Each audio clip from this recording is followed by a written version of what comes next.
Guys, for today's video, mag-iihaw tayo guys ng tilapia. Yung tilapia natin guys, tinanggalan na ng tinik ay ng buntot dun sa palengke. So, lagyan lang natin to ng salt. Ayan. Tapos, kunting paminta guys.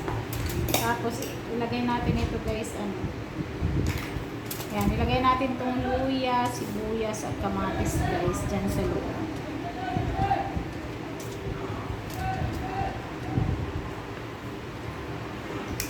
Luya, sibuyas at kamatis lang guys ang nilagay ko. Asin at konting paminta.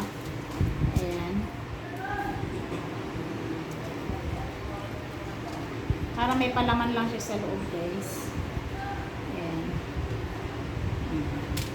So ayan na guys, ihawin natin yan dun sa turbuhan. Kasi wala naman tayong uling guys eh. Ayan, ibabalot na natin guys sa ating aluminum.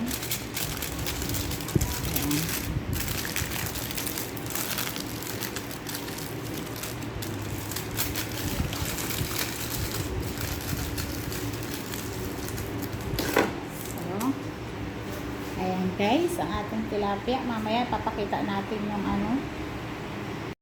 Ayan guys, inihaw na natin yung ating tilapia. Diyan lang din guys sa turbuhan na pinag-ihawan ko ng chicken. Hi guys, ito guys, luto ng ating tilapia na inihaw sa turbuhan. Kaya naman guys, thank you for watching. Say bye bye.